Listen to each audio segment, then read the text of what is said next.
അസ്സലാമു അലൈക്കും വറഹ്മത്തുള്ളാഹി തആല വബറകാതുഹു. ഉസ്താദും സീനത്തും സൽക്കാരത്തിന് പോയിരിക്കുകയാണ്. ഉമ്മ ദുആ ചെയ്യാണ്. പടച്ച റബ്ബേ, അല്ലാ എൻ്റെ മോൻക്ക് നീ സമാധാനം കൊടുക്ക്. അവൾക്ക് നല്ല രീതിയിൽ അവൻ്റെ ഭാര്യയെ ജീവിക്കുവാനുള്ള ഒരു തോന്നൽ നീ നൽകല്ല.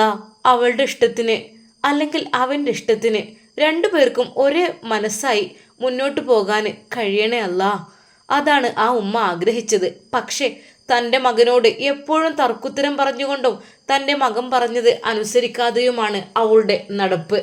പാവം എൻ്റെ മോനെ കല്യാണം കഴിഞ്ഞിട്ട് 2-3 ദിവസമായിട്ടും അവളോടൊന്നും ശരിക്കും ഇടപഴകാൻ പറ്റിയിട്ടില്ല എന്നാണ് തോന്നുന്നത്.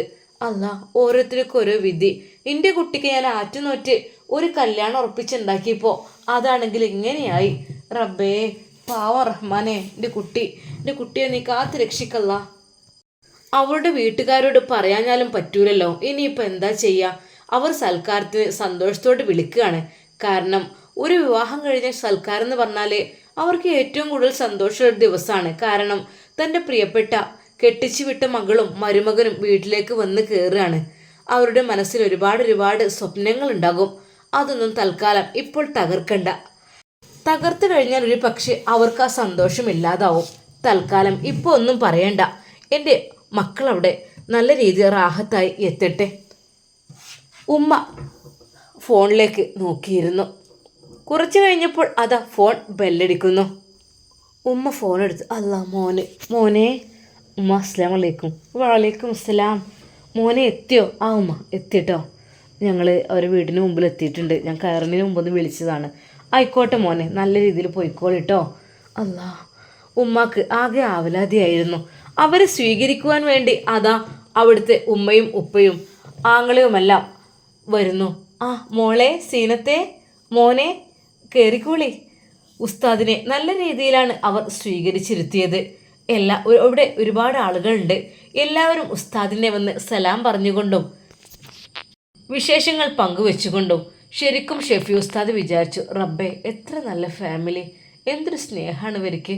പഠിച്ചോനെ, ഇവരുടെ ഈ സ്വഭാവം പോലും ഇല്ലല്ലോ. സീനത്തിനെ കണ്ട എല്ലാവരും അത് കെട്ടിപ്പിടിച്ച് ഉമ്മ വെക്കുന്നു. മോളെ സീനത്തെ, 2-3 ദിവസമായപ്പോൾ ഇതിന് ആളങ്ങ് മാറിയല്ലോ.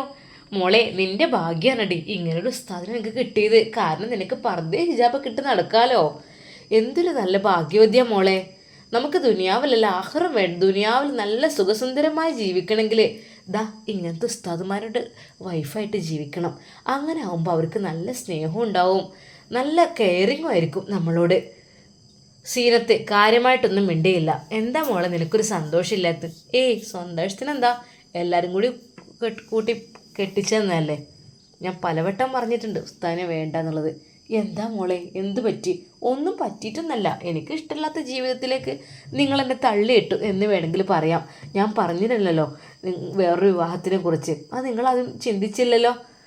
അവരെല്ലാവരും അത് കേട്ട് വല്ലാതെ അങ്ങ് സങ്കടപ്പെട്ടു. മോളെ, അങ്ങനെയൊന്നും പറയല്ലേ. ആ ഉസ്താദിൻ്റെ ഫാമിലിയൊക്കെ അത് അറിഞ്ഞു കഴിഞ്ഞാൽ ആകെ പ്രശ്നമായിരിക്കും.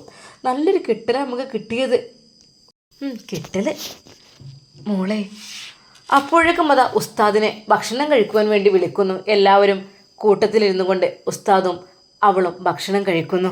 എല്ലാവരും സന്തോഷത്തോടെ ഇരിക്കുമ്പോൾ അതാ അവളുടെ മുഖത്ത് മാത്രം സന്തോഷമില്ല. അവൾക്ക് എന്തൊക്കെയൊരു വിഷമം, എന്തൊക്കെയൊരു ടെൻഷന്. ഭക്ഷണമെല്ലാം കഴിച്ചു കഴിഞ്ഞ് അവൾ ഉമ്മയുടെ കൂടെ ആ റൂമിലെത്തിയപ്പോൾ, ഉമ്മ ഞാൻ ഇനി പോണില്ല. എൻ്റെ റബ്ബേ, കുട്ടിയെ അതെന്താ? എനിക്കവിടെ താല്പര്യമില്ല തീരെ. അതെന്താ മോളെ? അവിടെ തീരെ സൗകര്യവും കാര്യങ്ങളൊന്നുമില്ല. പിന്നെന്ന് വെച്ചാൽ ആ ഉസ്താദിൻ്റെ കൂടെ പോകുമ്പോഴൊക്കെ ഒരു കറുപ്പ് ഒരു ജുബ്ബുണ്ടല്ലോ, അത് തലയിൽ കൂടെ കഴുത്തണം. അതാണ് എനിക്ക് ദേഷ്യം. പൊന്നു മോളെ, കുട്ടി അത് പറയല്ലേ. ഇത്രയും സാധനമൊക്കെ ചിലവാക്കി നല്ല രീതിയിൽ സന്തോഷത്തോടു കൂടി നമ്മൾ സൽക്കാരം കല്യാണമൊക്കെ കഴിച്ചിട്ട് നീ എന്താ ഇങ്ങനെ? എനിക്കിഷ്ടമുള്ളിടത്തല്ലേ നിൽക്കുക. പടച്ച റബ്ബേ, ഉമ്മയുടെ കൈകാലുകൾ ആകെ തളരുന്നത് പോലെ തോന്നി. റബ്ബേ, ഈ കുട്ടിയുടെ ചിന്താഗതി എന്താ ഇങ്ങനെ? ഇത്രയും നല്ലൊരു ബന്ധം കിട്ടിയിട്ട് അത് അവൾക്കൊരു പുല്ല് വില. ഉമ്മാൻ്റെ കുട്ടി നല്ല രീതിയിൽ പോയിക്കോളി. അതാ ഈ പാലൊന്ന് കൊണ്ടേ കൊടുത്താണ് പുതിയാപ്പിളക്ക്. ഷെഫി ഉസ്താദിൻ്റെ റൂം അവർ നന്നായി ഒരുക്കിയിരുന്നു. ഷെഫി ഉസ്താദ് അതാ റൂമിലേക്ക് പോകുന്നു. അളിയനാണ് അങ്ങോട്ടിരിക്കാൻ. ഇക്കാക്ക ദാ ഇങ്ങോട്ടിരുന്നോളി. ആ എല്ലാവരും പോയി ഇരിക്കുക. അല്ല ദാ അവിടേക്ക് ഇരുന്നോളി. കുറച്ച് കഴിഞ്ഞപ്പോൾ അവിടുത്തെ ആചാരപ്രകാരം അതാ അവളുടെ കയ്യിൽ മോളെ എന്നാ ഈ പാല് കൊണ്ടു കൊടുക്ക്. പാലോ? എന്തിന്? അല്ല മോളെ, നമ്മളെ വീട്ടിലേക്ക് സൽക്കാരത്തിന് വരുമ്പോൾ അത് ഈ ഭാഗത്തൊക്കെ പതിവാണല്ലോ. പാല് മോര് കൊടുത്തോളൂ. നിങ്ങളെന്തിനാ ഇങ്ങനെ ഇത്രമാത്രം സ്നേഹിക്കണം അവരെ എന്താ നിങ്ങൾക്ക് എന്തെങ്കിലും എന്നോട് പറയിപ്പിക്കണ്ട. അവളുടെ വാക്ക് കേട്ട് ഉമ്മ ആകെ സങ്കടപ്പെട്ടു. മോളെ എന്താ ഇത്?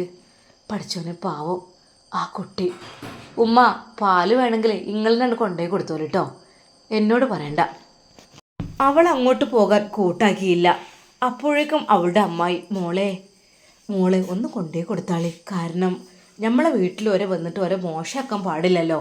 കാരണം എന്ന് വെച്ചാൽ നമ്മൾ വിളിച്ചു വരുത്തിട്ട് അപമാനിക്കാൻ പാടില്ല. എന്താ ഭക്ഷണം കഴിച്ചില്ലേ? അതിൻ്റെ മേലെ പാല് കുടിക്കണമെന്ന് എന്ത് നിർബന്ധം? ഒന്നുമില്ലടി, ഒരു അര ഗ്ലാസ് പാലെങ്കിലും. അത് നമ്മളൊരു സന്തോഷമാണ്. ഇവിടെ സൽക്കാരത്തിനൊക്കെ വന്ന് സന്തോഷമായി എന്നുള്ളതിൻ്റെ അടയാളമായിട്ട്.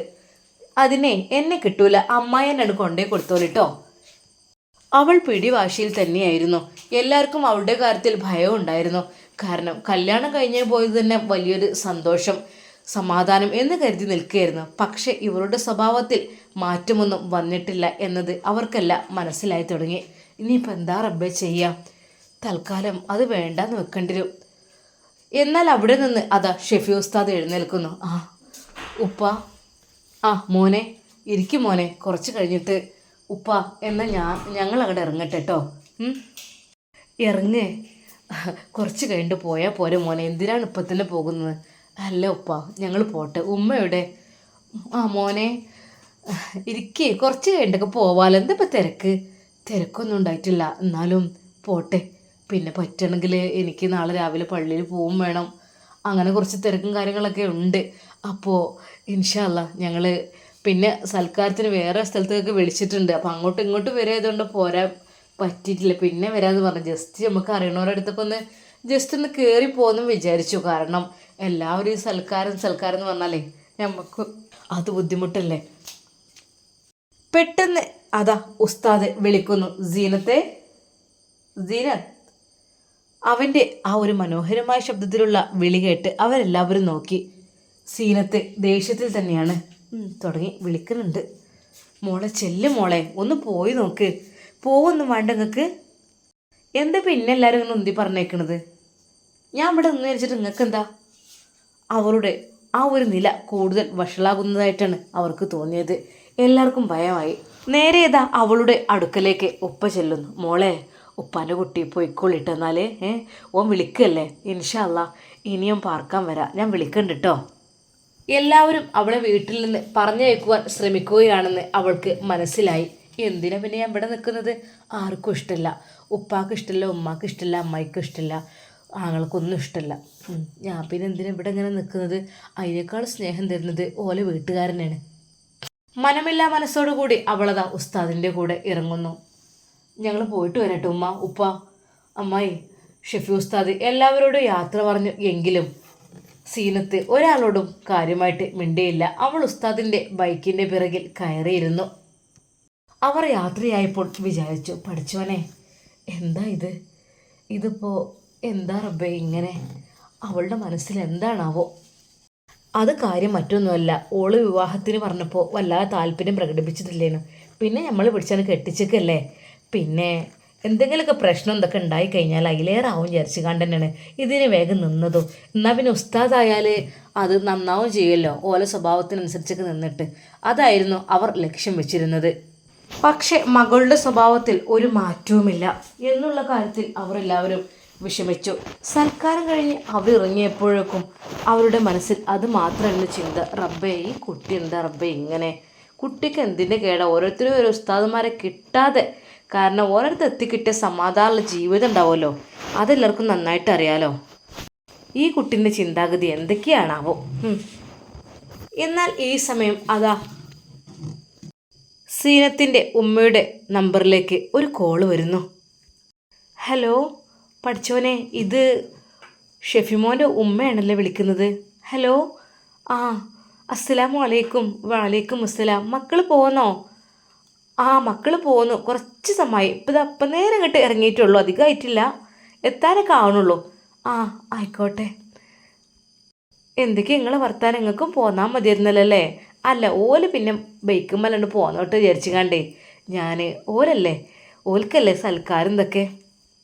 സത്യം പറഞ്ഞാൽ മകളുടെ കാര്യത്തെക്കുറിച്ച് പറയാൻ ആ ഉമ്മാക്ക് താല്പര്യമില്ലായിരുന്നു. കാരണം മകൾ ഇവിടെ നിന്ന് ഇറങ്ങിയപ്പോൾ ചെയ്ത കാര്യങ്ങളും പറഞ്ഞതും ഒന്നും. അതെ, മക്കൾ അങ്ങോട്ട് പോന്നിട്ടുണ്ട്. പിന്നെ ഓൾക്ക് വല്ലാതെ അങ്ങോട്ട് പോകാൻ കുറച്ചൊക്കെ മടിച്ചൊക്കെ നിന്നു. ആ താത്ത, പിന്നെ ഞാൻ നിങ്ങളോടൊരു കാര്യം പറയാൻ വേണ്ടി നിൽക്കുകയായിരുന്നു. എന്ത് കാര്യം? അതായത് എൻ്റെ മോനെന്ന് വെച്ചാൽ ഷെഫി മോൻ, എനിക്ക് ആകെ ഒരു മോനല്ലേ ഉള്ളൂ. ഓനക്കൊരു എൻ്റെ ജീവിതത്തിൽ നല്ലൊരു സന്തോഷം ഉണ്ടാകുക എന്നുള്ള ചിന്തയായിരുന്നു എനിക്ക്. അത് മാത്രമാണ് ഞാൻ ഇട്ടതും. കാരണം എൻ്റെ കാലശേഷമായാലും എൻ്റെ കുട്ടിക്കൊരാൾ വേണമല്ലോ.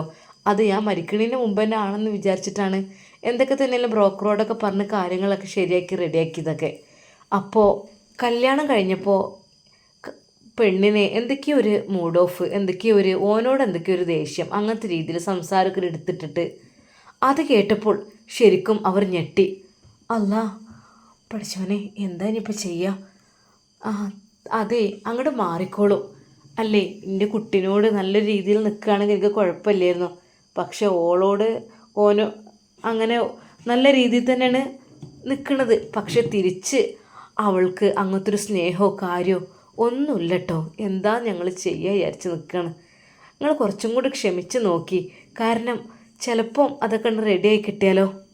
എന്നോട് ഇനിയിപ്പോൾ എങ്ങനെയായാലും വേണ്ടില്ലായിരുന്നു. പക്ഷേ എൻ്റെ മോൻ എത്ര പ്രതീക്ഷയോടെ ആകാംക്ഷയോടെ കല്യാണം കഴിച്ചത്.